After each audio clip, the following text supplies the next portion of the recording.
Washington Post editorial board admitting there needs to be a reckoning over the way the media handled the Hunter Biden laptop story, now that it's been authenticated. The Post says there's a danger in suppressing accurate and relevant stories in the heat of an election. White House Chief of Staff Ron Klain continues to say that Hunter did nothing wrong. Of course the president's confident that his son didn't break the law.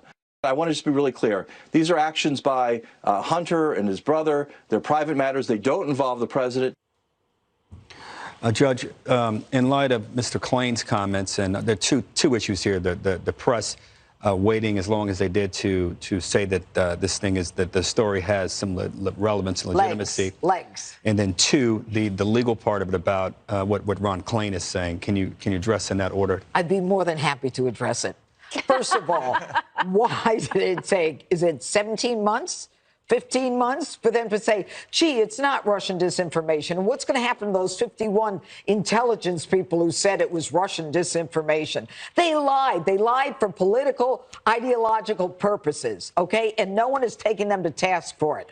That's number one. Number two, the only reason they're finally admitting that there's truth to it is because they're past an election. I've said this before. 50% of those who voted for Joe Biden said that had they known about what happened with Hunter and this laptop, 10% of them would not have voted for him. And in a race where 51% is the number that Joe won by, he would have lost. So they all carried this into the election win field. Now, it is impossible at this point to review anything on that laptop without it referencing Joe Biden and the family. The Biden family has for years been known as a family that's involved with in pay to play, influence peddling, the brother, the son. Joe Biden took him on Air Force Two to China. He comes back with money. Joe Biden says he lied to the American people. I'm going to say it again. He lied to the American people. He said, I don't know anything about my son's business. I never got involved. Hogwash. You decided that you were going to meet with members. Tony Bobulinski admitted to it, members of the business, and the thousands of emails include Joe Biden as the big guy. And that's all I have to say. The presumption of innocence from the judge here. Dana, what are your thoughts about? Enough for an indictment. Go ahead. What are your thoughts? Well, I think I worked at DOJ for just a little while. I was a spokesperson there, one of the many spokespersons there, and basically you would learn 101 ways to say no comment, which I think is what the White House and DOJ is trying to do right now.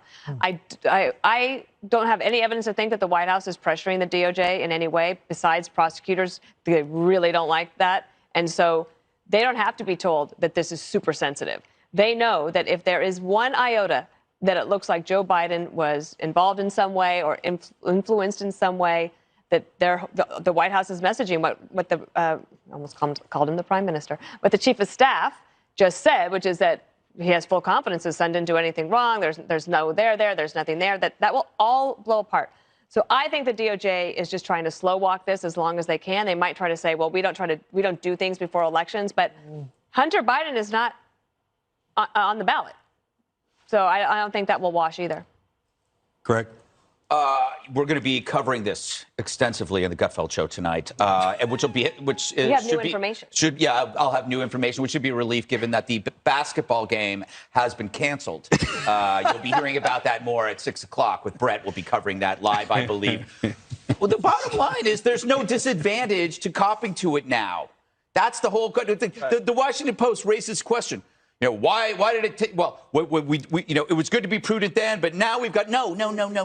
You knew that there were. This is like when you write a memoir, and in your memoir you put some kind of really dirty details in there that if you had confessed 20 years ago would have ruined you. But now that it's free of consequence, you can now kiss and tell, which is why this is. But then there's this other thing. You said slow walk.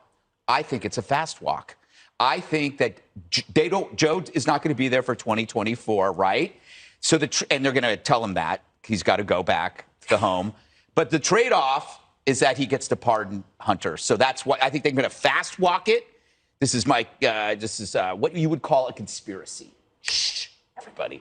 But they're going to fast walk it so that they can pardon him and then Joe leave. And then it's all gone. Do you think Merrick Garland would indict him? Right, but it's my second. One second. I think Merrick Garland will indict Hunter, but I think they're trying to contain it right now. But you're right. So you could either have him indicted on a minor tax issue, maybe he doesn't serve any prison time, or it's a major tax issue / money laundering issue, and he's looking at a lot of prison time, and the president of the United States has to pardon his son and then say, I'm not going to run for re-election. Or if the guy in Delaware actually has something, he follows the evidence all the way to the big guy, and then we get into a real situation, and that's when I think Merrick shuts it down. Right now, it's a containment operation. They're doing everything they can to make sure this doesn't touch the president.